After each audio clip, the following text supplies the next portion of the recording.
Em, la glándula suprarrenal puede verse afectada en infecciones. Hay una infección, ¿verdad? Que es por eh, una bacteria que le llamamos Neisseria meningitidis. Esta bacteria, cuando causa una sepsis, o sea, una infección generalizada, causa algo que se llama síndrome de Friedreich-Nielsen, que básicamente es una infección de todo el organismo, ¿verdad? ¿Qué pasa con eso? La glándula también sufre de lesiones. Entonces el paciente tiene una insuficiencia suprarrenal. Acá en el Paraguay es frecuente también, por ejemplo, la infección suprarrenal por el bacilo de la tuberculosis, ¿sí? La tuberculosis es causante también aquí de insuficiencia suprarrenal. ¿Y qué funciones tiene la glándula suprarrenal? La glándula suprarrenal se encarga de secretar cortisol, ¿sí? Cortisol que aparte de ser un inmunomodulador, también es eh, una hormona del estrés, ¿sí? Nosotros liberamos cortisol todo el día, inclusive solamente dejamos de liberar de noche cuando estamos durmiendo. El cortisol tiene unas acciones metabólicas muy importantes. La persona que no duerme mucho, por ejemplo, tiene más cortisol que la persona que duerme más. Y el cortisol se relaciona también con el aumento del tejido adiposo en algunas zonas, con con la degradación de, de proteínas también. Entonces la persona tiene o sea, tiende más a tener sobrepeso, ¿verdad? Cuando tiene mucho cortisol. Pero como le dije, el cortisol también es un inmunomodulador, regula la respuesta inmune. Por eso es que se utiliza, por ejemplo, corticoides como antiinflamatorios. Sí, hay personas que consumen corticoides para toda la vida debido a problemas que tienen. Aparte de eso, también regula la presión arterial. La, la glándula suprarrenal tiene unas hormonas que regulan el volumen de sangre. No tanto de sangre, más bien del plasma en sí, eh, a través de la regulación de electrolitos. Regula el sodio, ¿sí? Y a través de la regulación del sodio puede modificar la presión arterial. Luego tenemos su actuación a nivel del potasio. El potasio es un electrolito bastante importante eh, porque modificaciones pequeñas en ese electrolito pueden causar trastornos importantes en el cuerpo. Y aparte de eso, perdón, es que estoy con mis alergias. Aparte de eso, también regula la secreción de adrenalina. ¿Sí? La adrenalina también se libera a nivel de la glándula suprarrenal. Y esto en situaciones de estrés es de suma importancia. ¿Sí? Entonces tenemos una glándula bastante importante porque ocupa, ¿verdad?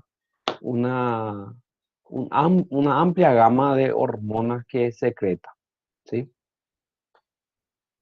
Están detrás del peritoneo. Son como el riñón, son órganos retroperitoneales.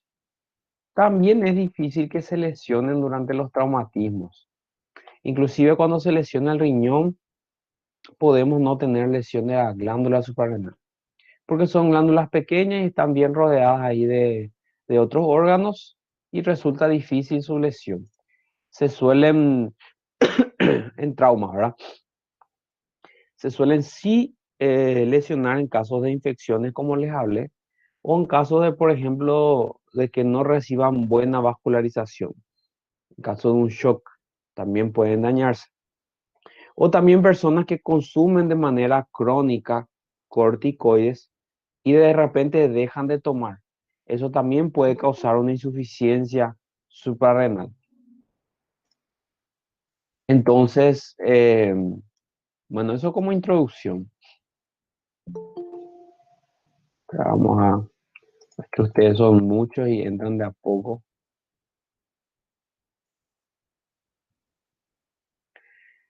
Bueno, está encima de los riñones, son glándulas pequeñas, tienen 12 gramos de peso, ahora son bien pequeñitas, y tiene un tamaño de 3 por 2 más o menos. Em, a la derecha y a la izquierda, a la derecha y a la izquierda tienen una forma diferente, ¿sí? Como en a la derecha tiene una forma más triangular, a la izquierda tiene una forma más semilunar, ¿sí? Su base se apoya sobre el riñón y está rodeada de la cápsula, de una cápsula y también está rodeada de la fascia renal. ¿Recuerdan la fascia renal que tenía una hoja anterior y una hoja posterior y que enviaba tabiques al pasar delante y detrás de la glándula suprarrenal? Bueno, esa misma fascia también rodea a la glándula suprarrenal. Bueno, en su superficie van a aparecer como pequeños surcos, ¿sí? Porque es una glándula que más o menos aparenta estar, ¿cómo se llama? Achatada, ¿sí? Entonces vamos a tener varios surcos en sus caras, ¿sí? En distintas direcciones, pero tiene en su cara anterior dos surcos importantes. O sea, un surco de cada lado, mejor dicho. Un surco más importante, que es por donde le penetran los vasos sanguíneos. Y ese surco se considera el ilio de la glándula suprarrenal. Es decir, la zona por donde le van a llegar la vascularización. A la derecha, como les dije, tiene forma triangular y a la izquierda tiene forma de gorro frigio, ¿sí? Gorro frigio sería un gorro, pero que está, vamos a mejor usar aquí la foto.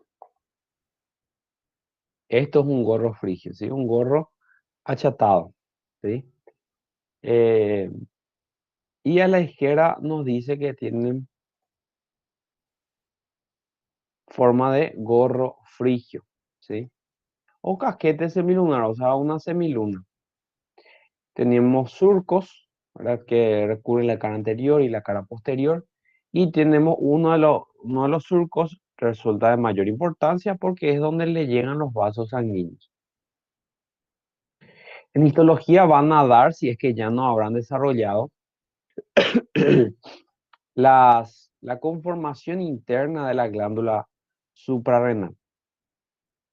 Tenemos que se divide en una zona que llamamos corteza y en una zona que llamamos médula.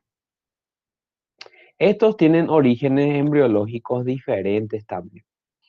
La médula viene del neuroectodermo y la corteza viene del mesodermo. Entonces, más o menos que se van juntando en el proceso de desarrollo embrionario y se combinan, ¿sí? La corteza vamos a ver que se puede dividir en varias regiones de nuevo. Tenemos una zona glomerular, ¿sí? Que es la que va a producir mineralocorticoides como la aldosterona.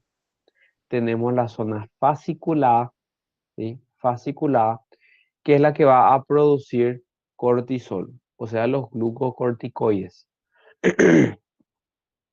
Y ya les hablé de las funciones de estas hormonas. Y luego tenemos la zona reticular, que es la que va a producir andrógenos, o sea, hormonas masculinas. Pero no son hormonas masculinas, digamos, de importancia. No, no son tan fuertes como la testosterona, pero en caso de que haya un tumor a nivel de esta glándula, lo cual es bastante raro,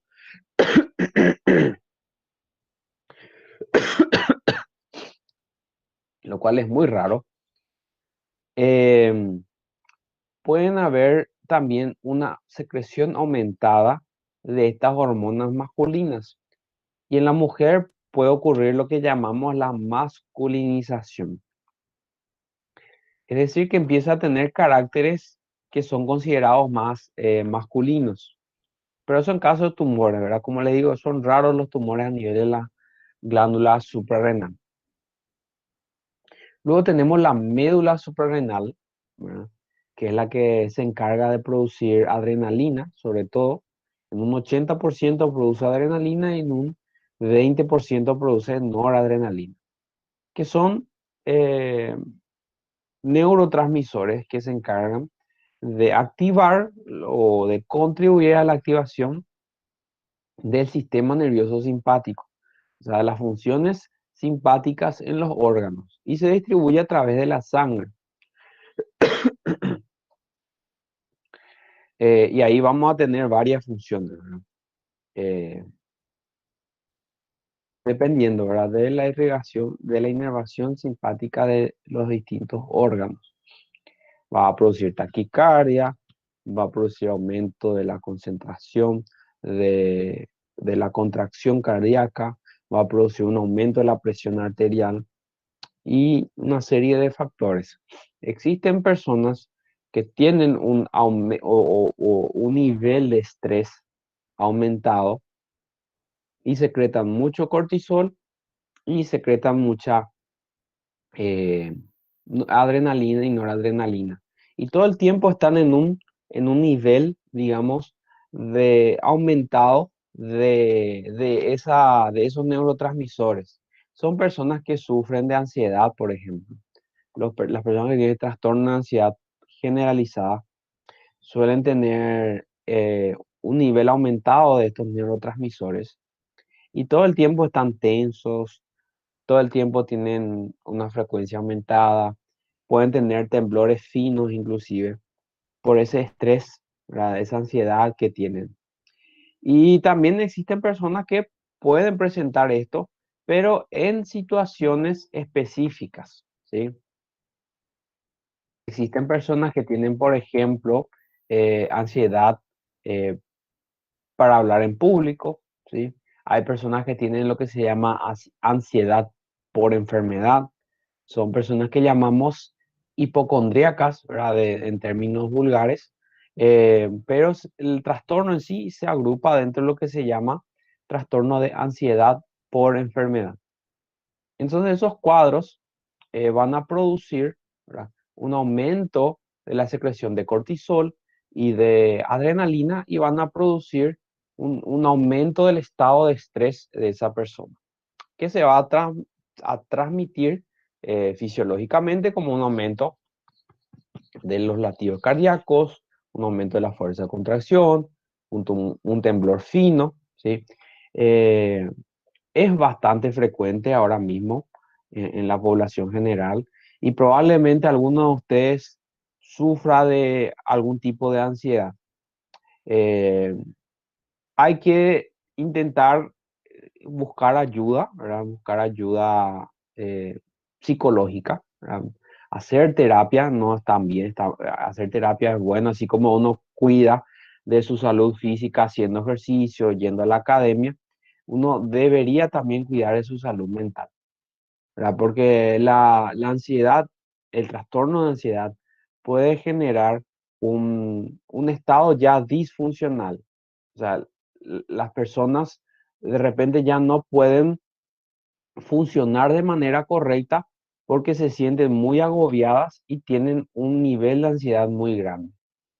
Y cuando ya llega a ser disfuncional, ¿verdad? Ya es, digamos, el último estadio donde ya están necesitando, ¿verdad? De tratamiento. Sí, eso es algo que se ve, ansiedad antes de la prueba. Y en los estudiantes universitarios eh, es frecuente eso, ¿verdad? Antes de la prueba uno come más, ¿sí? Porque nosotros cuando tenemos ansiedad tenemos esos mecanismos de lidiar, ¿verdad? Con la enfermedad. Hay personas que comen más, eso es lo que más se ve. Persona come por ansiedad, no porque tenga hambre, sino porque está ansiosa. Y hay personas que no comen, que no pueden comer porque están tan alteradas que les produce náuseas comer, ¿verdad? O sea, hay personas que lidian de distinta manera con esa ansiedad. También causa alteración en la respiración, ¿sí? Eh, Pueden de repente encontrarse de noche acostados en su cabeza, están procesando información, están al retroalimentando esa ansiedad y pueden de repente encontrarse de noche acostados con mucha taquicardia y de repente sienten que les falta la respiración, ¿sí? Eso también puede ocurrir con la ansiedad. Sí, también puede manifestarse con somatización. ¿Sí? Somatización es cuando nosotros convertimos esos, digamos, esos problemas, digamos, neurológicos en síntomas externos. ¿Sí? Y puede ocurrir eso de somatizar en dolor en alguna región. Inclusive esas personas suelen tener dolores musculares a nivel del hombro o de otras partes del cuerpo. ¿Por qué? Porque la adrenalina mejora la conducción nerviosa a nivel de los músculos, ¿verdad? Entonces, ¿qué pasa? Esos músculos están más activos, ¿verdad? Y normalmente están más contracturados, ¿sí? Están más contraídos. Eso puede producir dolor también, sobre todo a nivel del hombro, ¿sí? Y esos músculos están bien contracturado. Entonces, si es que tienen problemas de ansiedad, yo les recomiendo que hagan deporte, eso mejora bastante. Y si no les gusta salir a correr o no les gusta, qué sé yo, eh, salir a irse al gimnasio o deportes así, pueden inclusive hacer yoga, hacer meditación, algo que les ayude, ¿verdad? Inclusive la lectura a muchos les ayuda, hacer alguna manualidad porque es importante tener, ¿verdad? Ese equilibrio, ¿sí? Inclusive muchas veces eh, la, el teléfono, el celular nos genera ansiedad, ¿sí? Recibir mensajes, responder mensajes, estar pendiente de eso. Y inclusive les podría servir desconectarse un poco, ¿verdad? Entonces son técnicas que uno va a desarrollando que van ayudando a mejorar ese equilibrio de ansiedad y estado de bienestar, ¿verdad? Pero lo ideal es que, como les digo, si tienen esos problemas, que son bastante frecuentes, probablemente muchos de ustedes, así como me van diciendo, tienen y muchos no se dan cuenta, ¿verdad? Buscar ayuda, ¿verdad? Eh, si está dentro de sus posibilidades, claro, porque realmente hacer terapia cuesta dinero. Al menos acá en Paraguay creo que cobran bastante caro los psicólogos que hacen ese tipo de terapia. Bueno. Entonces, hay personas, ¿verdad?, que por un trastorno, digamos, y muchas veces tiene que ver con la personalidad de la persona, de que esa persona quiere todo perfecto, es de que esa persona es competitiva, que le llamamos personalidad tipo A, ¿verdad? Y que le produce frustración cuando no se hacen las cosas como esa persona quiere o que de repente le fue mal en algún examen o o en el trabajo. Entonces, eh, eso produce un estímulo que en personas, digamos, que no tienen esa tendencia, podrían no producir o producir en menor medida. Y empiezan a liberar cantidades pequeñas de adrenalina y cantidades pequeñas de cortisol, ¿verdad? Bueno, entonces, hablando de los medios de fijación otra vez de la glándula suprarrenal, vemos que el riñón, ¿sí? Si recuerdan, tenía una hoja anterior y una hoja posterior de una fascia, ¿sí? El riñón también tenía una cápsula propia, no tenía peritoneo, y alrededor de la cápsula teníamos un tejido adiposo y cubriendo este tejido adiposo nosotros tenemos la fascia renal, ¿verdad?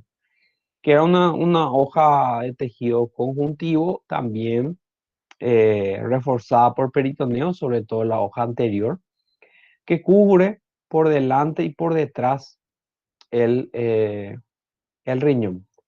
Pero también recuerden que pasa por delante y pasa por detrás de la glándula suprarrenal hasta llegar aquí al diafragma, ¿verdad? Y le envía una prolongación por debajo, que es la hoja interreno suprarrenal. Entonces aquí tenemos los medios de fijación. Esto es lo más importante, la relación que tiene con el riñón y con la fascia. También tenemos otros ligamentos, ¿sí? Que van a fijar esta glándula suprarrenal a distintas porciones del abdomen, que le llamamos hojas suprarrenales, ¿sí? Pero también se podrían, o sea, se denominan ligamentos, ¿sí? La hoja superomedial lo que hace es unir la glándula suprarrenal a la arteria diafragmática inferior. La arteria diafragmática inferior le daba su rama a la arteria suprarrenal superior. Y cuando vimos arterias el viernes pasado, vimos eso.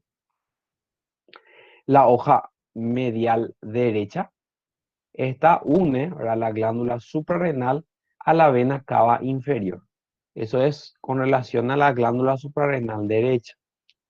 La hoja medial izquierda va a unir la glándula suprarrenal a la aorta abdominal, ¿sí? Eso del lado izquierdo. Y la hoja posteromedial, aquí ya otra vez nos referimos a los dos, fija la glándula suprarrenal al plexo celíaco y al nervio esplácnico mayor, ¿sí? Pero son pequeñas hojas de tejido conjuntivo nomás, no son así, eh, digamos, estructuras ligamentosas bien estructuradas, ¿verdad? Los medios de fijación más importantes de la glándula suprarrenal son estos, ¿verdad? Las hojas de la fascia renal. Entonces tenemos también las relaciones, un poquito vamos a hablar de ellas. Arriba y adelante tenemos al hígado, el lado derecho, y el estómago, al lado izquierdo, a que se relacionan con las glándulas suprarrenales a ambos lados. Acá nosotros quitamos el hígado y quitamos el estómago. Lo que estamos viendo es lo que está detrás justamente. Abajo vamos a tener la relación que tienen con la raíz renal, particularmente con la vena renal, ¿sí? Entonces abajo encontramos la vena renal derecha y la izquierda como relación.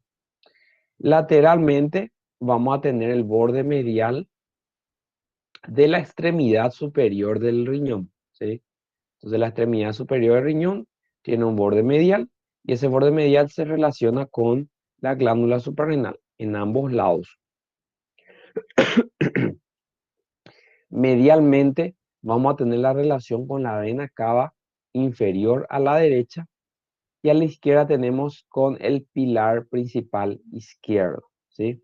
Con el pilar principal izquierdo, también con la columna vertebral y también con un poquito de la aorta abdominal.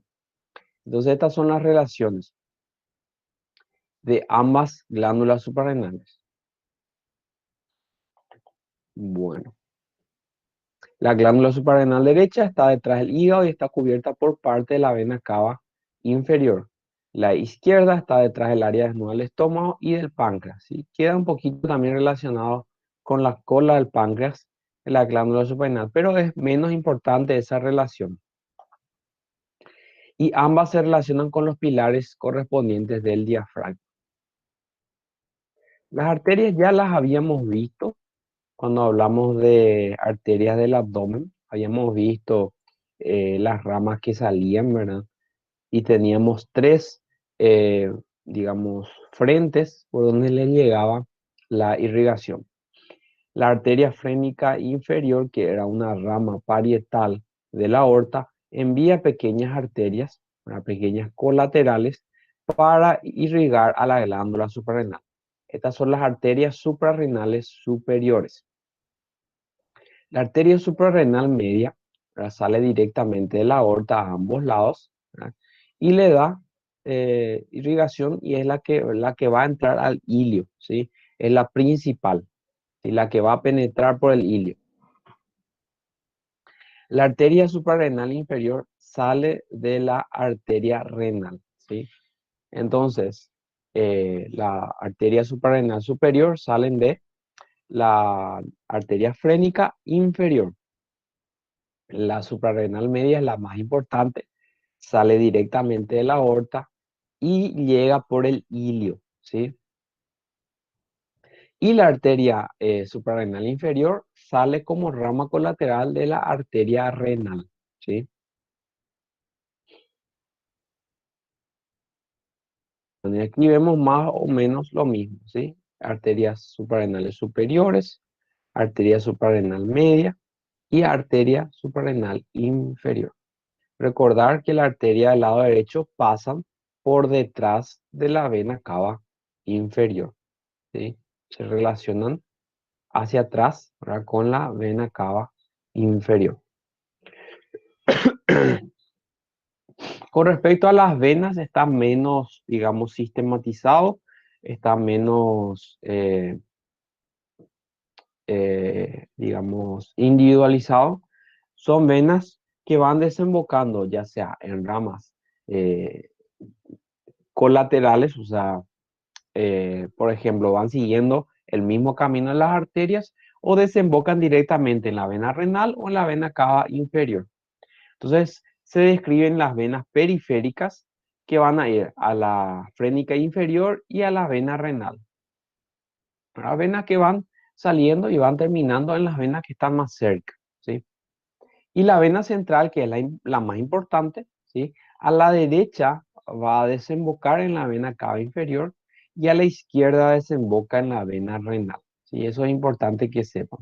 La vena central suprarrenal vamos a tener que a la derecha desemboca en la vena cava inferior y a la izquierda en la vena renal izquierda. Y aquí más de lo mismo. Los linfáticos van a los ganglios que están alrededor de la aorta, ¿sí? Nervios. Acá tenemos algo diferente del resto de los tejidos, ¿verdad? Aquí tenemos que tiene inervación que le viene directamente de la médula espinal del tórax. No sé si recuerdan ustedes los nervios esplácnicos mayor, menor y el nervio esplácnico IMO, que se formaban a través de ramas del tronco simpático del tórax, ¿sí? Recorrían el tronco simpático y daba esas ramas, el esplácnico mayor, el menor y el IMO. Bueno, el esplácnico mayor sale directamente, o sea, sus fibras salen directamente de la médula espinal de la región torácica y terminan en la médula suprarrenal, ¿sí? Terminan directamente en la médula suprarrenal porque ahí le dan el estímulo para que esa glándula suprarrenal libere adrenalina. Entonces pertenece al sistema simpático y viene directamente para inervar a la médula suprarrenal. Ahora tenemos también ramas del plexo celíaco que van a recorrer las arterias, ¿verdad? Que van a irrigar finalmente a la glándula suprarrenal y van digamos, dar inervación más bien a las arterias que irrigan a la glándula suprarrenal. No tanto a la glándula en sí, más bien a las arterias que le llegan.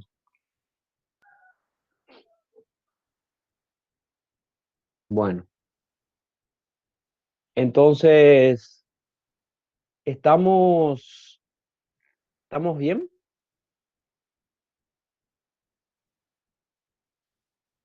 Entonces acá saber la función, saber la ubicación, un poquito las relaciones y saber la irrigación, ¿sí?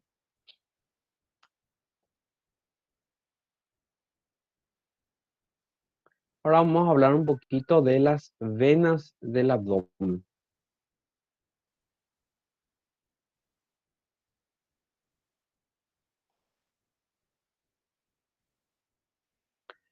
Bueno, las venas del abdomen son un poquito parecidas a, a las arterias, pero tienen algunas cosas bien distintas. Por ejemplo, aquí en el abdomen, en las venas, tenemos el sistema porta, ¿verdad? Que es un sistema importante. Entonces, ahí difieren un poco. Entonces, tenemos básicamente aquí dos sistemas, el sistema de la vena porta y el sistema de la vena cava inferior. Al final, la vena porta va a terminar drenando la sangre hacia las venas hepáticas y las venas hepáticas van a retornar al sistema de la vena cava inferior. Pero se dividen esquemáticamente en estos dos sistemas. Un sistema de la vena porta y un sistema de la vena cava inferior, ¿sí? Entonces, el sistema porta ya más o menos lo habíamos estudiado anteriormente cuando hablamos de páncreas, cuando hablamos de hígado, cuando hablamos de intestino, ya más o menos lo conocemos. Tenemos entonces que se forma ahora por la unión de la vena esplénica y la vena mesentérica superior, ¿verdad? Se dirige en el hígado y ahí se distribuye, ¿sí? En los segmentos del hígado. Esta sangre que está distribuida en los segmentos del hígado es recogida de nuevo por otras venas, ¿sí? Las venas, si ustedes, no sé si todavía no vieron hígado, pero el hígado se divide en lobulillos, ¿ya? Y estos lobulillos dentro tienen una vena importante que es la vena central. Y la vena central termina desembocando otra vez en las venas hepáticas. Y las venas hepáticas desembocan en la vena cava inferior, ¿sí? Bueno, eso por un lado. El sistema venoso porta va a recibir sangre del intestino, va a recibir sangre de parte de una porción del estómago y va a recibir sangre, lógicamente, de porciones del páncreas, del vaso, ¿verdad? Entonces, drena un, digamos, una cantidad importante de sangre en estos órganos. Pero ¿por qué existe el sistema porta? Si ustedes se fijan, la mayoría de la sangre que drena el sistema porta viene del intestino, ¿sí? A través de la vena mesentérica superior y la vena mesentérica inferior, ¿verdad? Que termina en la esplénica. Estos drenan sangre del intestino delgado y el intestino grueso, sobre todo. Entonces, ¿para qué necesito eso? Porque el hígado es un laboratorio. El hígado procesa todo lo que se absorbe. Y ustedes saben que en el intestino se absorbe nutrientes, grasas. Eso es llevado a través de sus venas, ¿sí? Se absorbe el nutriente, se lleva a través de las venas. Y las venas terminan aquí, en el sistema porta. Y el sistema porta va al hígado. Entonces en el hígado se analiza todo eso, tanto de la perspectiva, digamos, toxicológica, para ver si no hay algún componente, digamos, tóxico o también si no hay desde el punto de vista inmunológico, ¿verdad? Desde el punto de vista inmunológico, nosotros tenemos que el hígado tiene las células de Kupffer que van a analizar algún antígeno malo si es que se está metiendo a través del intestino en la sangre. Y si es que lo detecta, digamos, lo retiene. Es una forma de limpiar esa sangre antes de volver al sistema, o sea, a la circulación sistémica. Es una forma de analizar y limpiar esa sangre antes de que vuelva al sistema de la vena cava, ¿verdad? Luego hablando de la vena cava inferior, ¿sí? Hablando de la vena cava inferior, tenemos que tiene muchas similitudes con la aorta abdominal. Se forma por la unión de las ilíacas comunes a nivel de más o menos la cuarta vértebra lumbar, asciende para lateral a la columna vertebral lumbar y recibe una serie de afluentes. Tenemos estos afluentes parietales, ¿verdad? Que son las venas lumbares. También a la derecha recibe a la vena gonadal derecha, a la vena testicular o a la vena ovárica, ¿sí? También recibe, lógicamente, a las venas renales derechas e izquierdas, ¿sí? Y a las venas suprarrenales derechas. Recuerden, la izquierda termina en la vena renal. Y la vena frénica inferior también, que en el lado izquierdo forma un tronco común con la vena suprarrenal izquierda. Entonces aquí tenemos un tronco común, ¿verdad? Donde desemboca la vena frénica inferior y la vena suprarrenal izquierda. Todo eso desemboca lógicamente en el corazón, ¿sí? Al final en la aurícula derecha. Y ahí es como se recolecta toda la sangre prácticamente de la porción inferior del diafragma. La porción superior se encarga la vena cava superior y también la vena eh, ácigos, ¿sí? Y casi toda la sangre de la parte inferior del abdomen se drena mediante la vena cava inferior.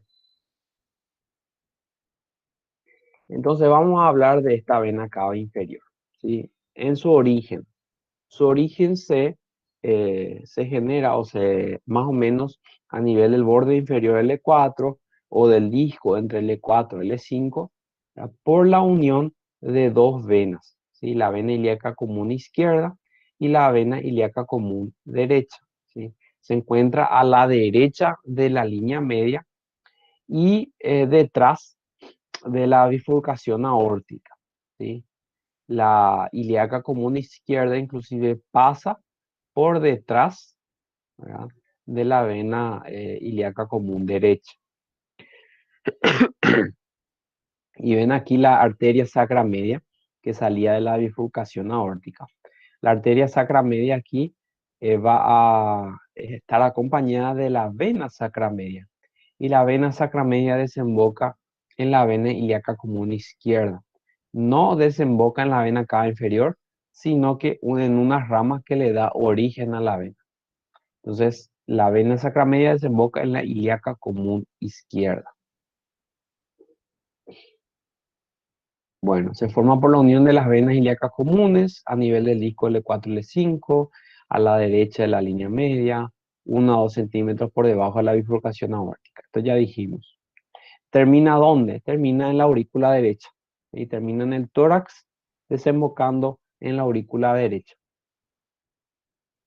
Drena casi toda la porción infradiafragmática del cuerpo, porque recuerden que la vena ácigos y la vena miácigos también se forman a partir de troncos abdominales, troncos venosos abdominales.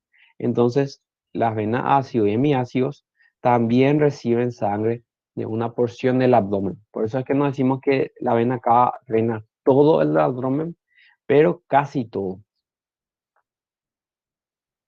Se ubica por delante y lateral a la columna vertebral, asciende acompañado a la aorta. Al principio están bien juntos, bien en relación, pero luego hacia arriba van separándose y están separados por el lóbulo caudado del hígado. Tiene una porción, ¿verdad?, que es infraduodenal, una porción que es retroduodenopancreática, que todo corresponde a la porción subhepática, ¿verdad? Y por último tiene una porción retrohepática. Recuerden que la vena cava inferior se relaciona con el hígado y es uno de los principales medios de sostén del hígado. Si no es el más importante, es uno de los más importantes porque el hígado se sostiene mejor gracias a las ramas, o sea, a los afluentes de las venas suprahepáticas que desembocan a nivel de la vena cava inferior. Y eso es lo que le da más sostén a ese nivel. Y termina, lógicamente, en el tórax, desembocando en la aurícula derecha. Tenemos entonces 4 segmentos en el origen, ¿verdad? Que estamos aquí, esto está eh, también en el segmento término aórtico. Tenemos el segmento abdominal que se divide otra vez en un segmento subhepático, ¿sí? Que está por debajo del hígado, sería todo esto, ¿verdad? Que se divide otra vez en un segmento retroduodeno pancreático, ¿sí? En un segmento infraduodenal. Tenemos la travesía diafragmática, que es bien pequeñita, la que se relaciona con el hiato de la vena cava inferior a nivel del diafragma, a nivel del centro tendinoso del diafragma. Y por último tenemos el segmento torácico, que básicamente es ya cuando penetra a la aurícula derecha. Bueno, en el origen es retroperitoneal, así como la aorta también es retroperitoneal. Tenemos que se relaciona, ¿verdad?, con varias estructuras. Atrás, como pueden ver, está la columna, ¿sí? Y también está el psoas mayor. Entonces, atrás encontramos a la columna y al psoas mayor. A la derecha vamos a encontrar al uréter derecho, ¿sí? Al uréter derecho. A la izquierda vamos a encontrar la bifurcación aórtica, ¿sí? Y hacia adelante vamos a encontrar, lógicamente, la, el peritoneo parietal, que cubre toda esa zona, lógicamente, pero también tiene una relación con la arteria ilíaca común derecha, le cruza por delante, ¿sí? Entonces, eso son con respecto a las relaciones de la vena cava inferior en su origen. Entonces, a la derecha, el uréter derecho, a la izquierda un poco de la aorta y la bifurcación aórtica. Atrás encontramos el psoas mayor y también la columna vertebral. Adelante tenemos el peritoneo parietal posterior y tenemos la arteria ilíaca común derecha. Respecto al segmento abdominal subhepático, tenemos relaciones importantes a lo largo de todo su trayecto, ¿sí? Pero bueno, vamos a rescatar los que realmente tienen mayor trascendencia. Tenemos una porción subduodenal que se ubica detrás, o sea, debajo de de la tercera porción del duodeno. Esto es así, este es el hígado, esta es la vena porta, aquí tenemos el duodeno en su primera porción, tenemos la cabeza del páncreas, el duodeno en su tercera porción, y está la raíz del mesenterio en su origen, tenemos el peritoneo parietal posterior, ¿sí? Y aquí el entrecruzamiento sería esta parte, cuando la arteria ilíaca común derecha le cruza a la vena cava inferior. Todo esto forma, lógicamente, el segmento subhepático. Aquí encontramos en la porción subduodenal. Encontramos la ilíaca común derecha. Encontramos el peritoneo parietal posterior, lógicamente, aquí.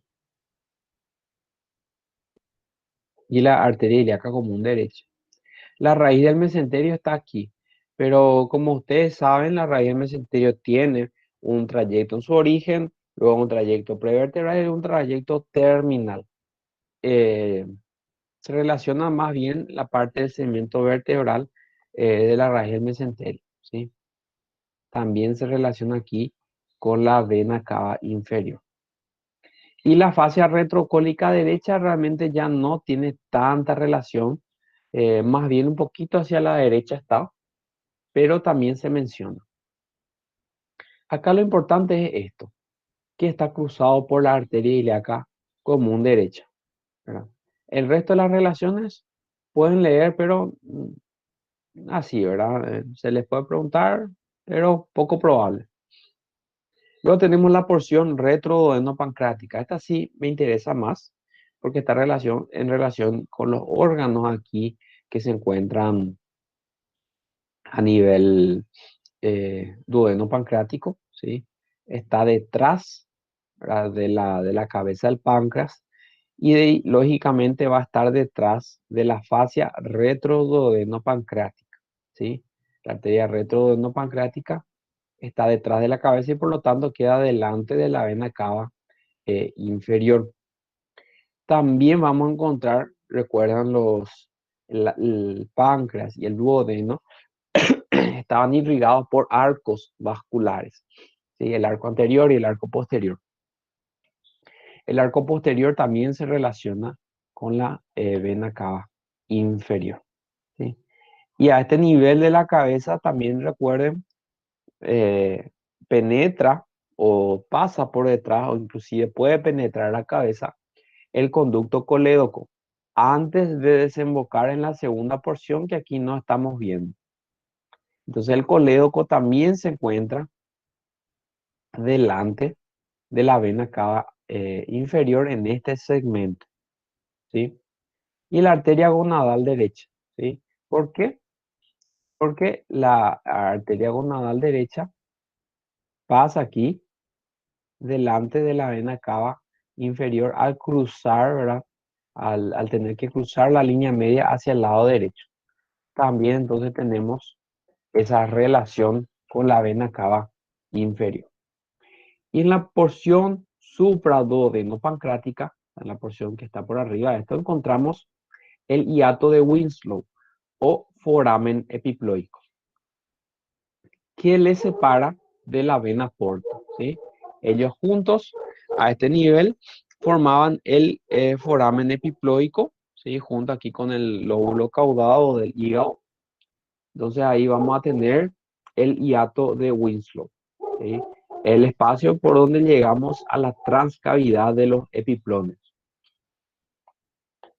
Atrás, atrás tenemos relación con un tejido conjuntivo medio adiposo, ¿verdad?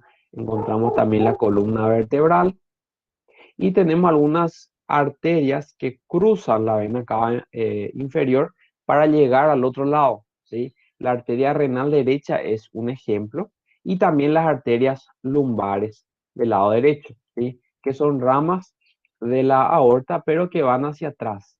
Entonces, para llegar a para cruzar la línea media, nosotros tenemos que pasar por detrás de la vena cava inferior, ¿sí? También lógicamente va a pasar por detrás la arteria suprarrenal media, ¿sí? Y la arteria renal derecha y la cadena simpática lumbar derecha, ¿sí? A ambos lados, sobre todo al lado derecho, tenemos esa relación en la parte posterior, ¿verdad? A la derecha se va a relacionar con la glándula suprarrenal derecha, con el polo superior del riñón derecho, con la raíz renal derecha, con el uréter derecho y también con los vasos gonadales derechos, ¿verdad? Que le cruzan por delante. A la izquierda su relación más importante es con la aorta abdominal. Al inicio, como le dije, están más juntas y después se separan. Luego tenemos el segmento retropancrático. Todo esto dentro del segmento abdominal. Aquí se relaciona con el hígado por su cara posterior y aquí desembocan las tres venas hepáticas. Y esta unión, esta relación, forma, digamos, uno de los métodos de sostén más importantes del hígado. Sin la vena cava inferior, el hígado se caería, ¿sí? Entonces, las relaciones que tienen a este nivel es bastante importante, más para el hígado como método de sostén. Luego atraviesa el diafragma, ¿sí? Entre el foliolo anterior y el foliolo derecho.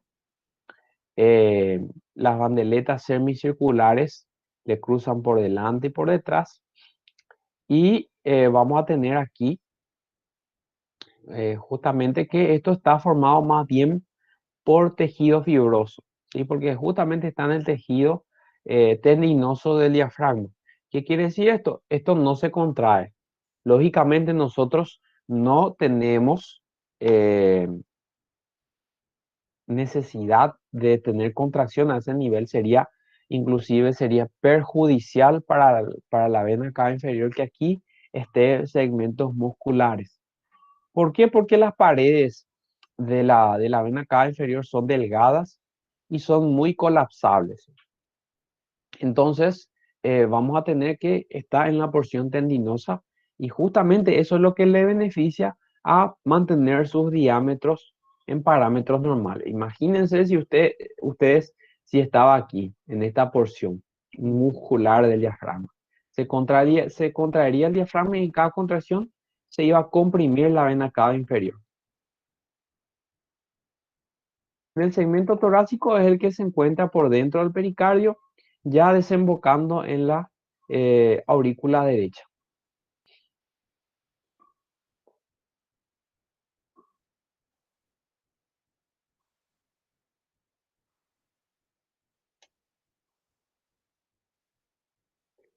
Bueno, acá me pregunta Josean, ¿qué son las formaciones cavernosas, cavernomatosas que se forman en algunos pacientes? ¿En qué contexto, Josean? ¿Dónde escuchaste eso, esas formaciones cavernosas? ¿Dónde escuchaste? Porque hay algunos tumores que son, que son tumores vasculares y que son tumores vasculares que llamamos cavernosos. Pero así esas formaciones cavernomatosas en el sistema porta, sistema de hipertensión prehepática.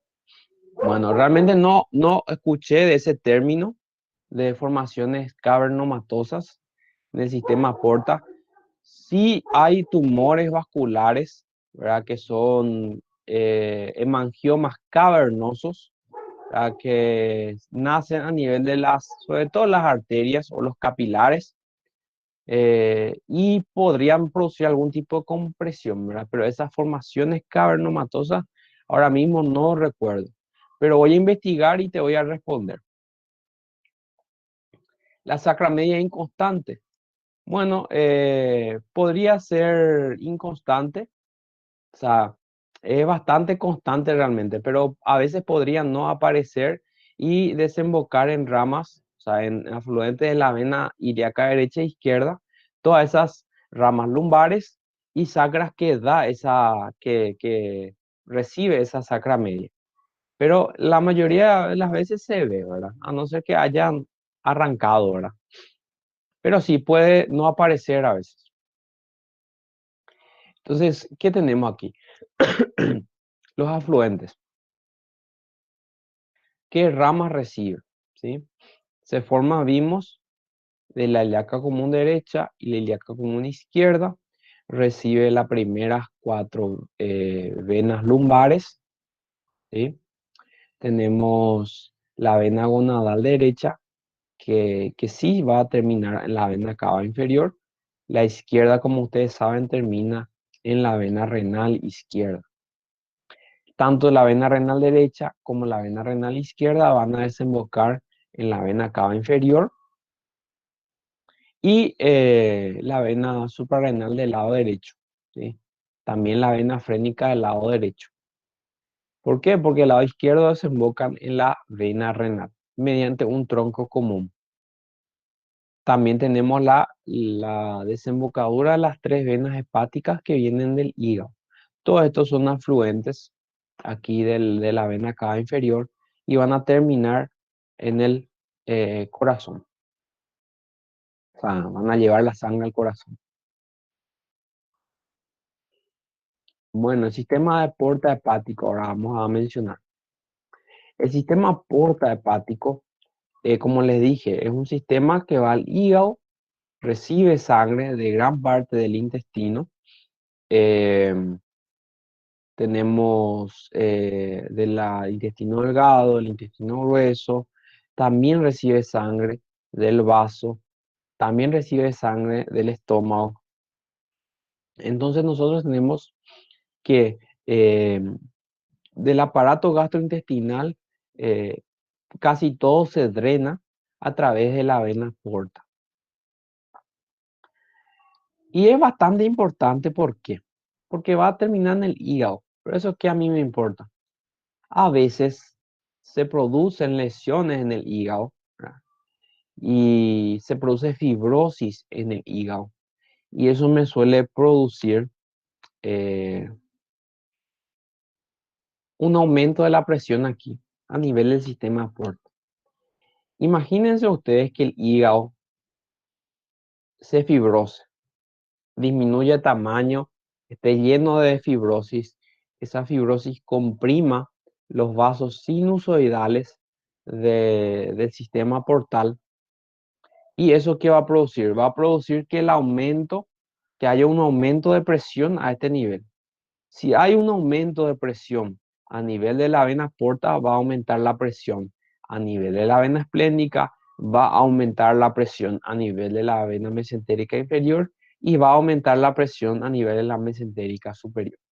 Lógicamente, va a aumentar la presión venosa a nivel del intestino.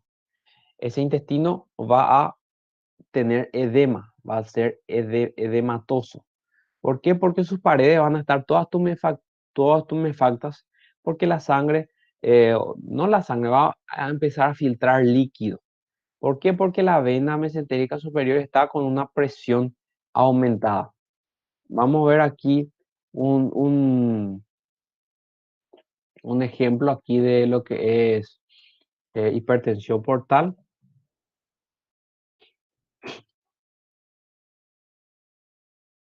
Un paciente, vamos a ver si encontramos por aquí. En los pacientes con hipertensión portal se ve todo esto. ¿Por qué?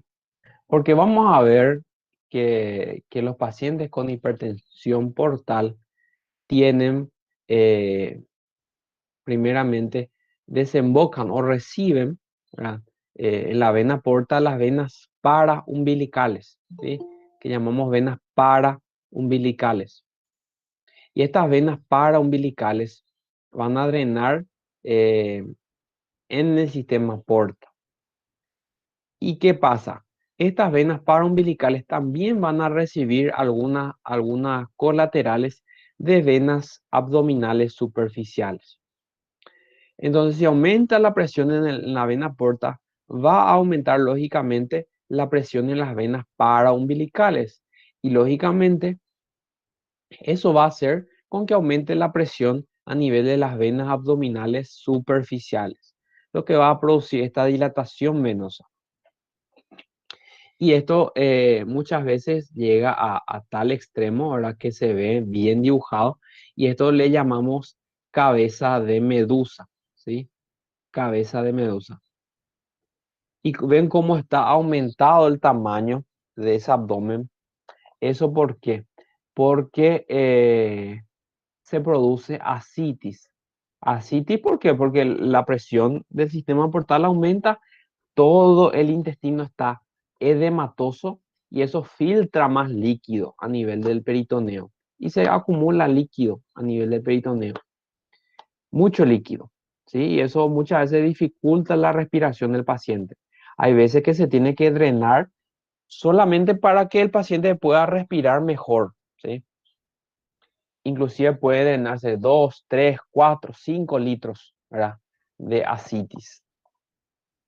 Y se hace una punción generalmente a nivel de la fosa ilíaca izquierda con un punzocat número 14 y ahí se va filtrando el líquido. 1, 2 litros, 3 litros, el paciente ya empieza a respirar mejor.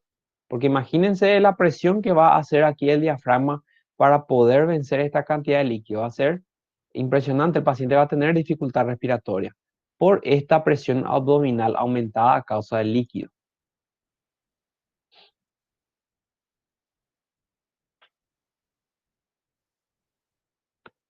Acá hay unas preguntas. Sí, ascitis sería Delio. Eso sería ascitis.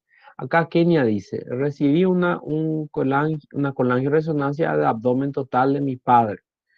Eh, es todo lo que estamos estudiando en anatomía, cavidad abdominal pélvica muy tolerante, no un poquito. Sí, eso es lo bueno, ¿verdad? Y lo bueno de relacionar un poquito la clínica con la anatomía y ir cada vez adentrándonos más en lo que es la parte, ¿verdad? De la medicina realmente. Y eso, es bien característico lo ideal es que el paciente no llegue a estos estadios, ¿verdad? Porque eso dificulta mucho ya un tratamiento adecuado, ¿verdad? O sea, estos pacientes probablemente necesitan ya trasplante de hígado. Pero ahí es complicado, aquí no hay donantes y normalmente el paciente se le tiene así hasta que aguante, ¿verdad? Se le hace el drenaje de líquido cada vez que tiene dificultad respiratoria, se le da diuréticos, de repente una carga de albúmina para que tenga menos ascitis, ¿verdad? Pero es complicado y muchas veces también el problema renal de base le lleva a la muerte. Entonces es importante esto, ¿verdad? La vena porta es muy importante aquí por los problemas que tiene o la relación que tiene a nivel del hígado y cómo estos problemas en el hígado pueden repercutir a nivel general, ¿verdad? Y generalmente el vaso también aumenta mucho de tamaño, ¿sí? Aumenta mucho. ¿Eso qué hace? Secuestra células de la sangre, secuestra plaquetas de la sangre, porque el vaso acumula algunas células de la sangre. Cuando crece más, va a acumular más plaquetas. Esa persona va a tender a sangrar tanto porque tiene pocas plaquetas como porque el hígado está fallando. Y el hígado también se encarga del sistema de la coagulación. Indirectamente ayuda mucho en el sistema de la coagulación.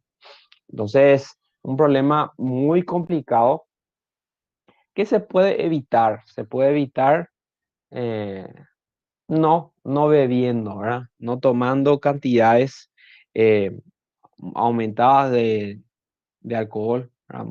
Hay personas que toman más de 70 gramos de alcohol, más de 50 gramos de alcohol al día por 10 15 años, acaban teniendo estos problemas. Professor, ¿Sí? no caso de pacientes com ascite, Mm. a realização da drenagem que eu faço é a paracentese, né? Exactamente, E paracentesia. de quanto em quanto tempo eu posso realizar a paracentese em um paciente com ascite, sem prejudicá-lo?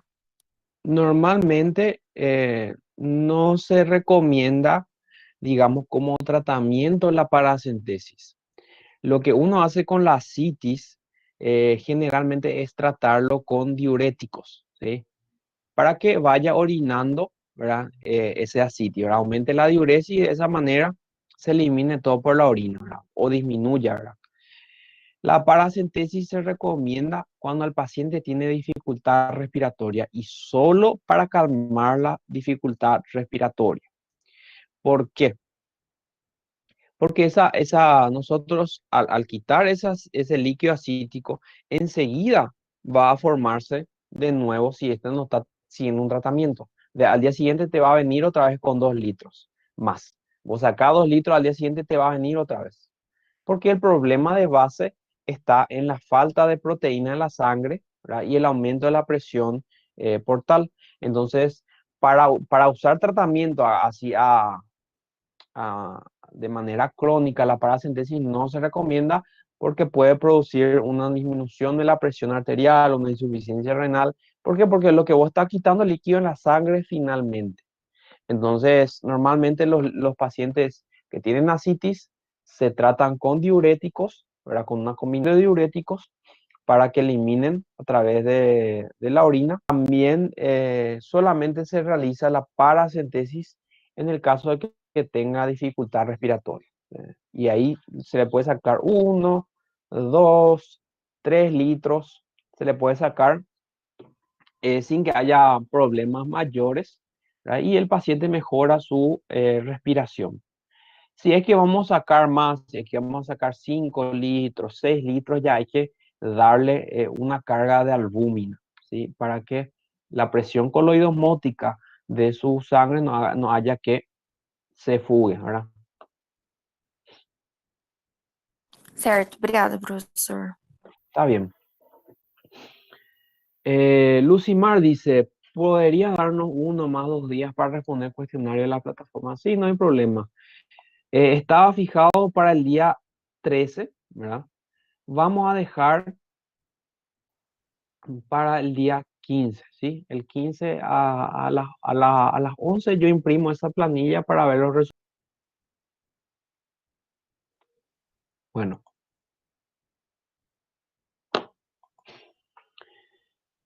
¿cuáles son los afluentes? ¿O qué venas desembocan aquí?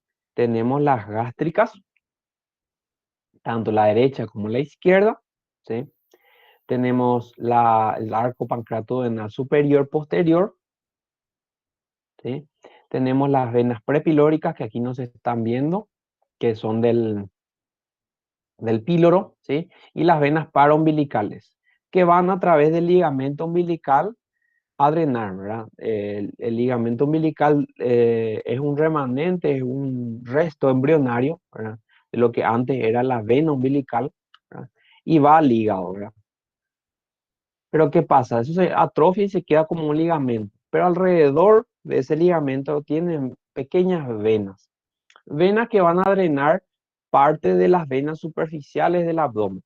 Por eso es que cuando aumenta la presión portal, aumenta la presión en las venas paraumbilicales y por lo tanto también se ve esas venas dilatadas a nivel del abdomen, porque las venas paraumbilicales tienen ligera anastomosis a nivel de las venas superficiales del abdomen. Y eso es lo que vemos, esa cabeza de medusa que vimos. Bueno, la esplénica, ¿verdad? Recibe ramas a las gástricas cortas, la gastropiploica izquierda, la gástrica posterior, también recibe venas pancreáticas y le recibe también a la vena mesentérica inferior, ¿sí? Bueno, la vena mesentérica inferior va a drenar lógicamente el colon izquierdo funcional, ¿verdad? La vena cólica izquierda y las venas sigmoides. El colon derecho está drenado por la vena cava superior. Tenemos venas ileales, la iliocólica, cólica media, cólica derecha.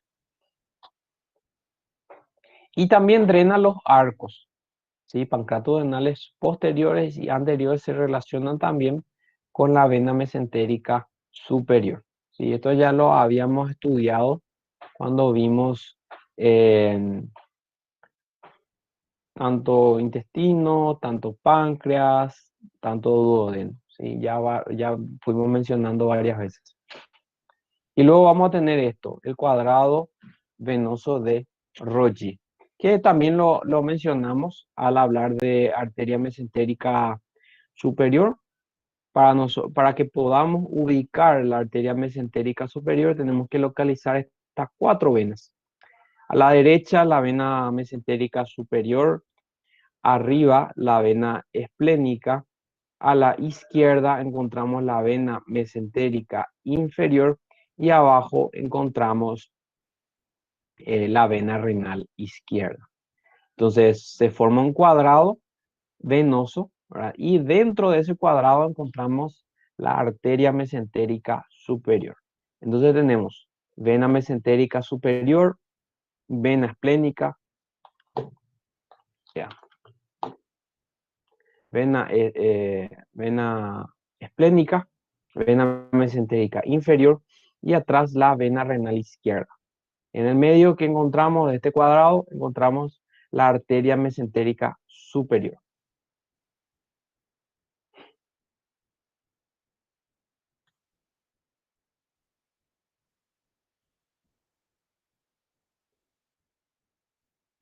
Bueno, acá hay preguntas. Hay una pregunta que es con respecto al trabajo. ¿Es necesario entrega de 2 ejercicios de abdomen o apenas para el refuerzo? No, es solamente para un refuerzo. De hecho, que todavía yo le voy a subir más cuestionarios. Este fin de semana no tuve tiempo. Estoy un poquito teniendo mucho trabajo, ¿verdad? Eh, pero ustedes ya tienen varios cuestionarios que les fui mandando a lo largo de las clases. Entonces, eso vayan mirando. ¿Verdad? Las preguntas van a ser muy parecidas. También al cuestionario y demás, ¿verdad? Bueno, acá Josean pregunta, si cambiamos parte del flujo portal, ¿las funciones hepáticas mejoran con baja de flujo por ejemplo, una derivación espleno-renal. Bueno, yo realmente no conozco mucho de esos tratamientos quirúrgicos, de hecho que no suelo escuchar que se suelen hacer mucho, al menos acá en la región. Probablemente sean tratamientos que mejoren en situaciones terminales, pero en teoría, mejoraría el flujo, ¿sí? Mejoraría el flujo, porque si nosotros derivamos la arteria esplénica, o sea, la vena esplénica, y a la vena renal, ¿verdad? A través de una cirugía vascular, va a mejorar esos síntomas a nivel esplénico, ¿verdad? Pero la parte del intestino es complicadito derivar nomás todo a la vena cava inferior, porque las venas del intestino llevan sangre, digamos, que debe ser analizada por el hígado. Lo ideal es hacer un trasplante hepático, porque las venas del intestino por algo van a la vena porta. No van porque le gusta ese camino, van porque necesitan pasar un proceso de análisis de metabolismo a nivel del hígado antes de pasar a la circulación sistémica. El hígado no está de balde ahí. Entonces lo ideal es cambiar o sustituir ese hígado. Pero con respecto a la parte esplénica también podría resultar, ¿sí? En teoría, ¿verdad? Eh, Podemos mejorar derivando esa circulación esplénica a la vena renal. Pero realmente cuando crece mucho de tamaño lo que se suele hacer es quitar el vaso, se quita. Porque en el adulto no es indispensable el vaso, ni en el niño, ¿verdad? Se puede quitar ese vaso y ahí mejoran los síntomas hematológicos sobre todo. Entonces, más que hacer eso, yo creo que se quita el vaso, ¿sí? Directamente, se extirpa, se hace una esplenectomía. ¿Cuántas venas tiene el cuerpo humano? No sé, realmente no me puse a contar. Son millones y millones. Porque tenemos las venas, las vénulas, los capilares venosos y es un sinfín de venas. Acá dice que Tamírez dice, la quinta arteria lumbar no tiene arteria sacramedia. Y cuando la cuarta lumbar tiene arteria sacramedia, es la quinta lumbar. No, las primeras cuatro arterias lumbares salen de la aorta. La quinta lumbar sale de la sacra media. Así es. Y siempre tenemos ese orden. La primera que sale de la aorta es la primera lumbar. La segunda que sale de la aorta es la segunda lumbar y así. Hasta la cuarta. En la quinta nosotros tenemos que sale de la arteria sacra media. ¿Está bien? Es así ese orden, ¿verdad? No es que se convierten si es que hay una modificación. Bueno,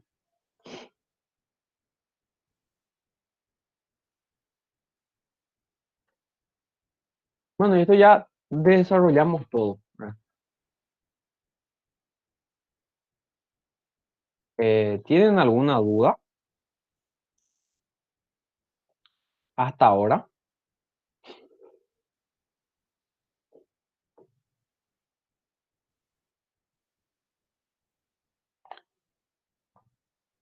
Bueno, lo que tenía pensado, como tenemos un poquito de tiempo todavía, podemos dar un poquito de repaso de abdomen, la de la de la primera parte, y así vamos a ir dando de a poquito un repaso de los distintos contenidos de abdomen hasta la parcial, ¿verdad? De hecho, que podemos usar la siguiente clase, que es el 17 para abarcar un poquito más, inclusive. Podemos dejar en la clase del 17 como clase de repaso de abdomen, ¿verdad? Pero vamos a ir viendo cómo vamos avanzando. Ahora mismo quería darles un pequeñito repaso de, de paredes abdominales, eh, pero no tanto así, digamos, es más bien decirle lo importante, porque para dar otra vez la clase ya es complicado, entonces ir diciéndole lo que tienen que saber, esto tienen que saber, esto tienen que saber, esto, ¿verdad? No tanto detenerme y explicar otra vez, ¿verdad? Tienen todos los videos subidos en la plataforma, de ahí pueden volver a ver si es que lo desean. Entonces ahora voy a presentarles un poquito la parte de...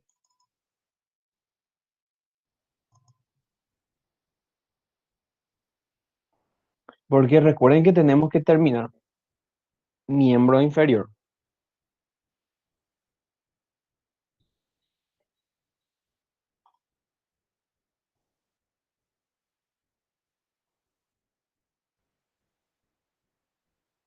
Abrir la diapositiva acá.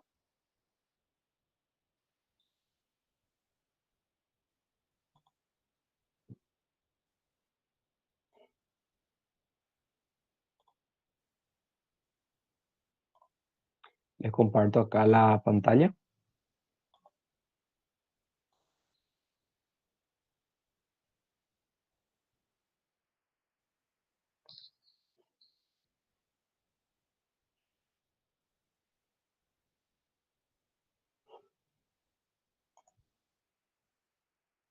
Bueno, esta es la primera clase, ¿verdad? La clase de generalidades de abdomen. De acá tenemos que ver, ¿verdad? Sobre todo las paredes, ¿verdad? De esta clase quiero que sepan esto, ¿verdad? Las paredes que van yendo, ¿verdad? Hasta llegar al contenido del abdomen, ¿sí? Que primero tenemos la piel, ¿sí? Después tenemos la fascia de Camper, que es una capa de tejido adiposo. Esto puede variar. Hay personas que tienen más sobrepeso, que tienen más tejido adiposo. Esta capa puede ser muy gruesa en esas personas. Y esto generalmente cuando ese tejido adiposo es muy grueso, a la hora de la cirugía es complicado, porque es difícil de volver a cerrar eso.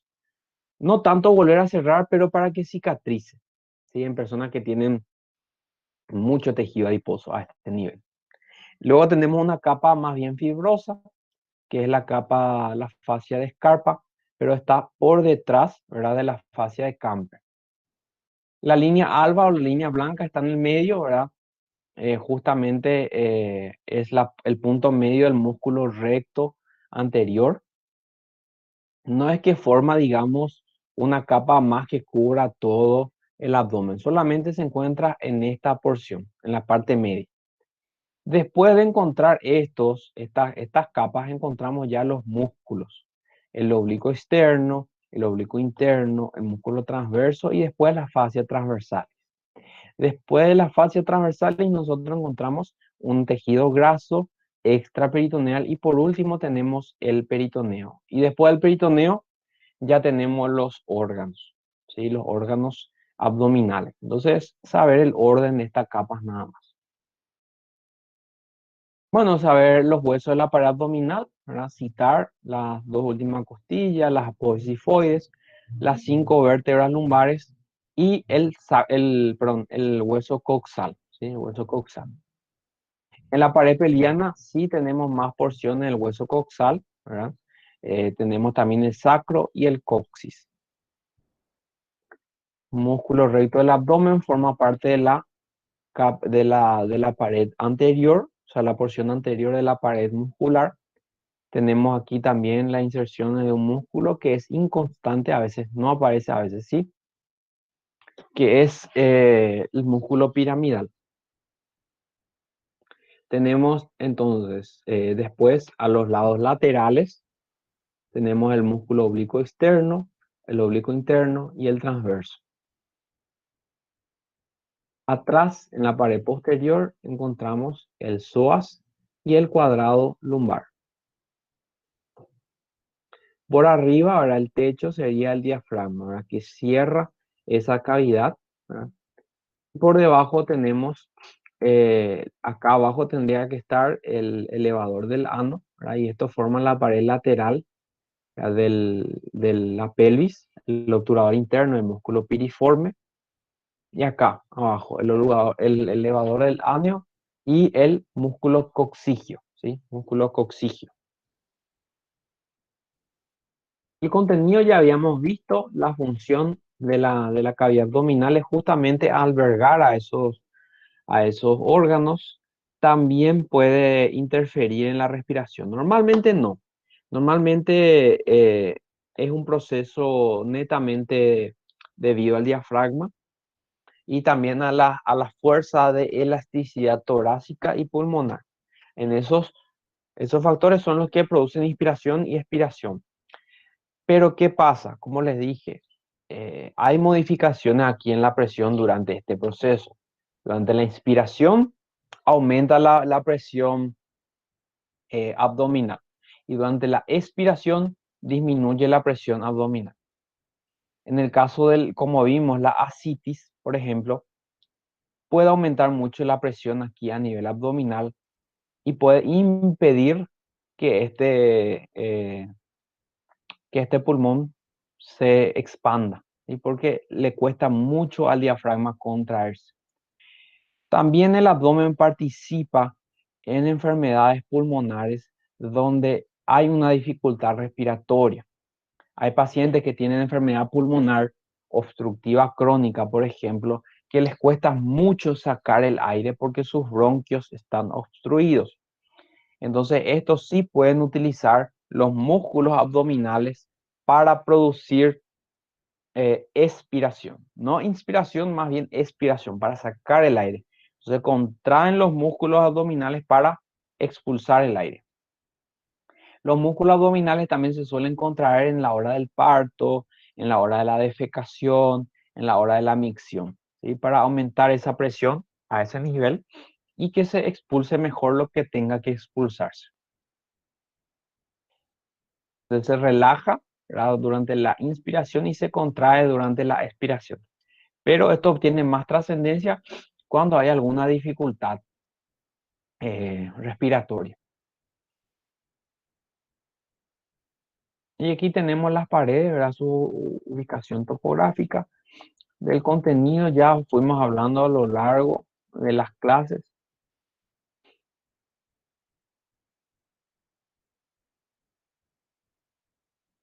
Y esto también es importante, sobre todo esto, dividir en 9 porciones el abdomen. ¿Sí? Recuerden que tenemos que trazar 2 líneas verticales que pasan a nivel del pliegue inguinal, la porción media, o también a nivel del medio clavicular. Una línea recta que viene más o menos a nivel medio clavicular o a nivel de la porción media del pliegue inguinal. Bueno, esto es las líneas verticales. También se dice que, que ocupan o que pueden trazarse a nivel del borde lateral del recto anterior, pero no todos tienen tanquiño, entonces no todos pueden tener bien trazadas esas líneas a ese nivel.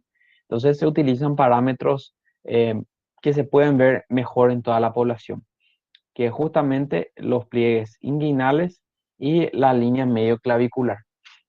Eso con respecto a las líneas verticales. Luego tenemos las líneas horizontales, que se trazan a nivel de la décima costilla, ¿sí?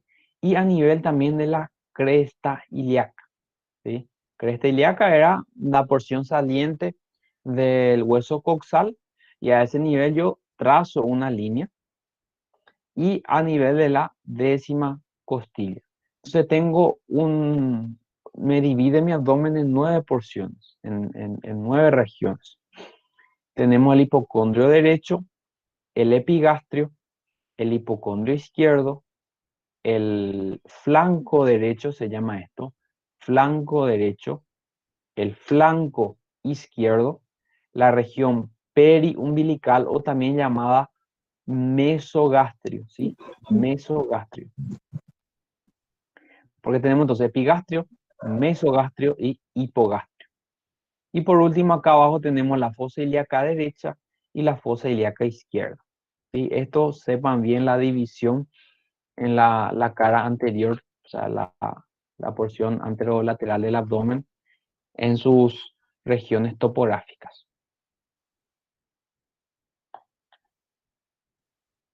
Dice, vamos a quedar este semestre sin prácticas o van a pasar después el próximo semestre. Las prácticas se van a recuperar, ¿sí? Cuando volvamos a las clases presenciales, vamos a recuperar esas horas de prácticas que se perdieron, ¿sí? Entonces, no se preocupen por eso, las prácticas se van a recuperar. Sí, eh, vamos a abrir otra vez la diapositiva.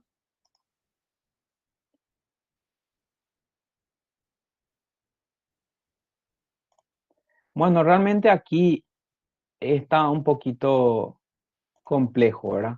Porque sí, parte del cuerpo y de fundus se ubica en el hipocondrio izquierdo y parte del cuerpo y del fundus también se ubica en el epigastrio. Entonces, esa pregunta tendría realmente doble respuesta. Pero si ustedes se fijan en en la plataforma, yo les eliminé una opción. Les eliminé el epigastrio como opción. Entonces vamos a responder eh, solamente la parte de hipocondrio izquierdo, porque si realmente el estómago va a quedar en una parte, su cuerpo y el cuerpo va a quedar en el hipocondrio izquierdo, pero también queda en el epigastrio, ¿verdad? De hecho que los dos son importantes cuando hablamos de el cuerpo y de fondo, ¿sí? Entonces, les eliminé una opción, entonces solamente tienen una opción para responder en la plataforma. ¿Está bien? Bueno.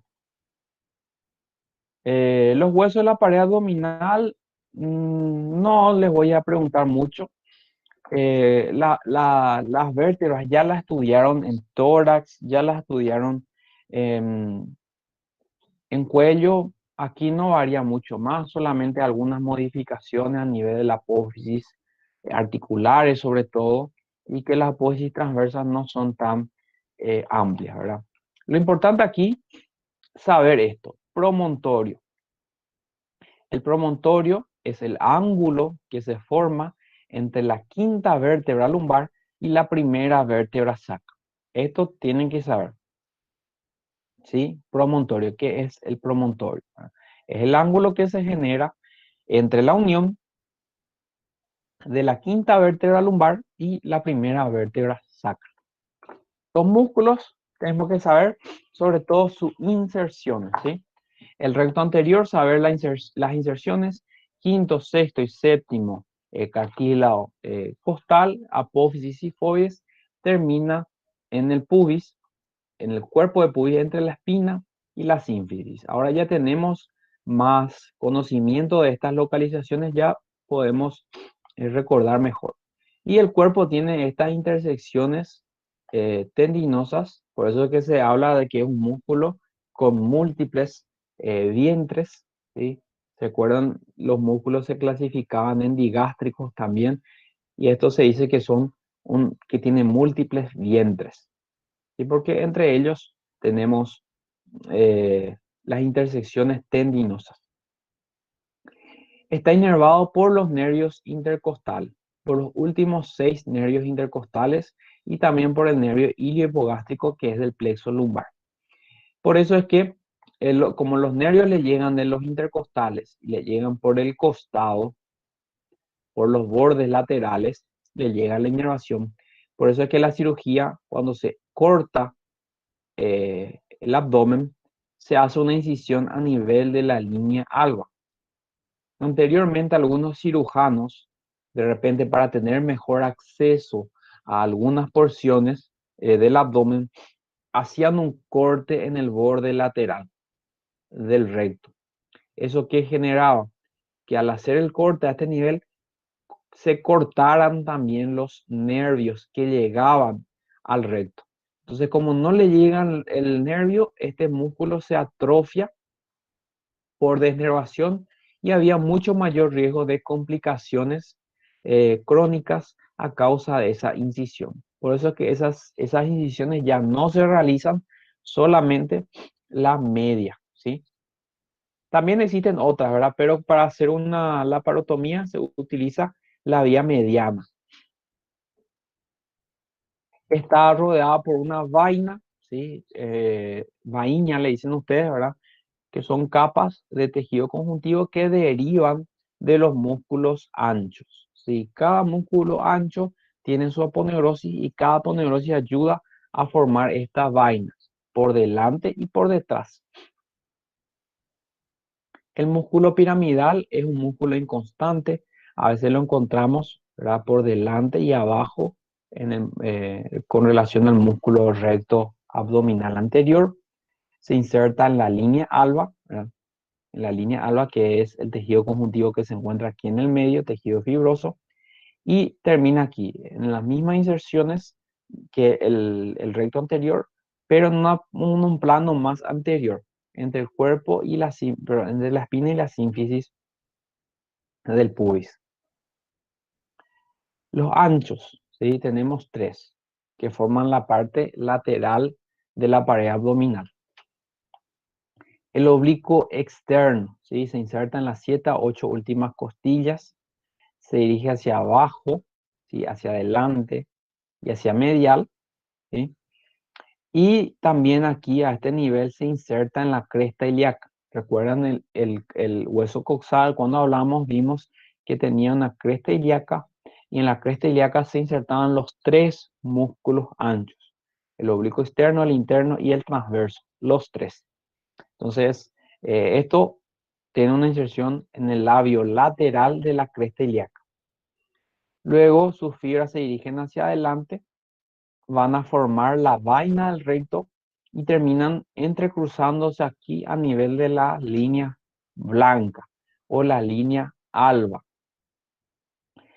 Pero lo más importante a este nivel es que forma un ligamento bastante importante, que es ligamento inguinal, y se inserta también en la porción inferior y anterior de la aponeurosis a nivel del pubis, ¿sí? Está inervado también por ramas del nervio intercostal y por el hilio inguinal y el hilio hipogástrico. Bueno, ¿qué pasa aquí? Tenemos la aponeurosis, ¿verdad?, que sale del oblicuo externo, cubre por delante al recto anterior y adelante en la línea blanca sus fibras se entrecruzan y se unen. En la región inferior, la aponeurosis tiene un engrosamiento. Este engrosamiento le llamamos ligamento inguinal. Esto tienen que saber. Tienen que saber que el ligamento inguinal es dependencia de la aponeurosis del oblicuo externo, ¿sí? El ligamento inguinal es dependencia de la aponeurosis del oblicuo externo. Y esta aponeurosis termina insertándose en dos pilares, ¿sí? En un pilar lateral y en un pilar medial, ¿sí? Y este pilar lateral y el pilar medial que se insertan a nivel del pubis, ¿verdad?, nos van a dejar un orificio, ¿sí? O el orificio inguinal superficial. Por aquí van a salir, por ejemplo, los elementos del cordón espermático para llegar al escroto, ¿verdad? Y recuerden, el ligamento inguinal es un engrosamiento de la aponeurosis del oblicuo externo y se inserta desde la espina ilíaca anterosuperior del coxal hasta la espina del pubis. Y van a dejar un espacio aquí, un espacio entre lo que es el hueso coxal y el ligamento inguinal, que dividimos en tres porciones. Una porción lateral que es muscular, por aquí pasa el músculo iliopsoas, una porción intermedia que es una porción vascular, y en una porción medial aquí encontramos un ligamento reflejo. La misma aponeurosis, el mismo ligamento aquí, envía como unas fibras que se reflejan, se dirigen hacia otra dirección, no a la dirección que la estaban siguiendo, sino se refleja. Hay un camión que está pasando, disculpen. Vamos a pensar que pase todo, vende frutas. Bueno, entonces tenemos eso, ¿sí? Tenemos el ligamento inguinal que se inserta en ambas espinas y abajo va a dividir en tres porciones esta laguna, ¿verdad?, entre el hueso y el ligamento. Una porción lateral donde encontramos el músculo iliopsoas, una porción intermedia donde encontramos los vasos femorales y una porción medial, donde encontramos este ligamento reflejo, ¿sí? Que le llamamos ligamento lacunar de Gimbernat. A este nivel también encontramos un ganglio importante, ganglio linfático, que es el ganglio de Cloquet, ¿sí? Que vamos a estudiar cuando estudiemos linfáticos del miembro inferior, si nos alcanza el tiempo. Entonces es importante sobre el oblicuo externo, también su aponeurosis y saber lo del ligamento inguinal y esas regiones en qué se diferencian, ¿verdad? Yo le puedo decir qué contiene en la porción lateral que está en la inferiormente, ¿verdad? En la del ligamento inguinal, o directamente les puedo preguntar qué contiene la laguna muscular o qué contiene la laguna vascular, ¿sí? Bueno, el oblicuo interno tiene dirección contraria al oblicuo externo. Recuerden, el oblicuo externo tenía una dirección hacia abajo, hacia medial, hacia adelante. El oblicuo interno tiene otra dirección, ¿sí? Se dirige hacia arriba. Entonces, sus fibras son perpendiculares. Se inserta también aquí abajo en la cresta ilíaca, ¿sí? En el tercio medial, o sea, en el labio medial. También se inserta en una fascia, en una aponeurosis que está allá atrás. Y también se inserta, lógicamente, en las apófisis espinosas de las últimas vértebras lumbares, la 4, la 5, o de la 3, la 4, la 5, ¿sí? En las últimas vértebras lumbares tiene su inserción en las apófisis espinosas. Es difícil realmente localizar bien porque ahí hay un enmarañado muscular. Entonces, a ese nivel se inserta también en el labio medial, en el labio medio de la cresta ilíaca, y también parte se inserta a nivel del tercio lateral del ligamento inguinal. ¿Recuerdan el engrosamiento de la aponeurosis del oblicuo externo que formaba el ligamento inguinal? Bueno, el tercio lateral, ¿verdad? También da inserción al oblicuo interno. Y el oblicuo interno también dirige sus fibras hacia arriba, hacia adelante, y va a insertarse en las últimas tres costillas, y también adelante va a formar también la vaina del recto. La vaina del recto que va a entrecursarse también lo mismo a nivel de la línea media, ¿sí? Para, digamos, unirse a las fibras del lado contrario. Importante saber que el músculo cremaster deriva del oblicuo interno. Esto es bien importante, esto puede ser tema de examen. Y saber que el músculo cremaster deriva del oblicuo interno. Bueno, a veces también el oblicuo interno tiene su aponeurosis, sobre todo en la parte inferior, que se une a la aponeurosis del transverso y juntos terminan en la cresta pectínea del pubis, ¿sí? Sería esta porción, que a veces tiene, como les digo, relación o se une con el tendón también del transverso y juntos se insertan en la cresta pectínea. Ahí se forman lo que llamamos el tendón conjunto. El transverso tiene la inserción allá en la fascia toracolumbar, que es un tejido fibroso que se relaciona ahí con la porción posterior de la columna vertebral y con los músculos de esa región. Tenemos la inserción en la cara medial de las últimas 6 costillas, ¿sí? Tenemos la inserción en el labio medial de la cresta ilíaca y tenemos su inserción también en el tercio lateral del ligamento inguinal. Y lo mismo, se dirigen hacia adelante, tienen un trayecto horizontal y ayudan a formar la vaina del recto. Y sus fibras también van a entrecruzarse a nivel de la línea alba. Bueno, aquí a este nivel, a nivel inferior, también como le dije, puede formar junto con la aponeurosis del oblicuo interno un tendón conjunto que se inserta en la cresta pectínea. A veces no, a veces solamente el transverso se inserta a ese nivel. Bueno, eso con respecto a los músculos de la región anterolateral. Ahora tenemos los músculos de la región posterior, ¿verdad? Tenemos el iliopsoas, ¿verdad? Que está formado por el psoas mayor, que es este, que se une con el músculo ilíaco, ¿verdad? Que se inserta en la fosa ilíaca para terminar en el hueso, en el fémur, ¿sí? Bueno, entonces, ¿dónde se inserta el psoas mayor? El psoas mayor se inserta, como pueden ver, en el disco intervertebral, ¿sí? Que queda entre la vértebra torácica 12 y la lumbar 1, y también entre la lumbar 1 y la lumbar 2, entre la lumbar 2 y la lumbar 3, y así, hasta la lumbar 4 y lumbar 5, en los discos intervertebrales. También se inserta en los cuerpos vertebrales que quedan cerca de estos discos intervertebrales. Entonces ahí tenemos estas inserciones del músculo psoas mayor. Y terminan uniéndose en un tendón conjunto con el músculo ilíaco, y para formar el iliopsoas, que termina en el trocánter menor del fémur. Bueno, y sus inserciones forman 4 arcos, como pueden ver, y aquí pasan las arterias lumbares, ¿sí?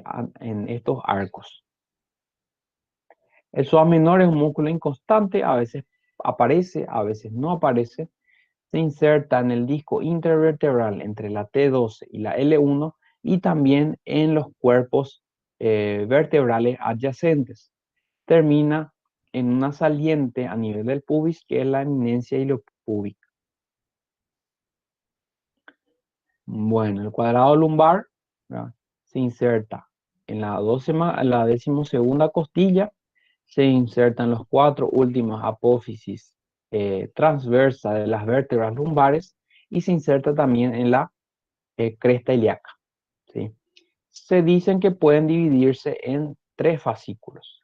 En un fascículo costoilíaco, que va desde la costilla número 12 a la cresta ilíaca, en un fascículo costotransverso, que va desde la costilla número 12 a las apófisis transversas, y en unas fibras transverso ilíacas, ¿verdad? Que van desde las apófisis transversas a la cresta ilíaca, ¿sí? Un resumencito de sus inserciones y las acciones. Ahora los músculos anterolaterales lo que hacen es flexionar el abdomen, comprimir el abdomen para aumentar la presión durante la defecación, la micción, la tos, ¿verdad? Entonces tiene una función más bien eh, para facilitar otras funciones de otros órganos, ¿sí? El músculo iliopsoas, vamos a estudiar mejor su acción cuando veamos miembros inferiores, ¿verdad? Pero recuerden, flexiona el muslo, también es aductor del muslo, también es rotador lateral del muslo, ¿sí? Y flexiona también la pelvis y lleva el tronco hacia adelante si usamos como punto de apoyo el muslo. Si tenemos como punto de apoyo o punto fijo, el abdomen realiza esto. Si tenemos como punto de apoyo el miembro, flexiona la pelvis sobre el tronco. Y el cuadrado lumbar flexiona lateralmente el tronco.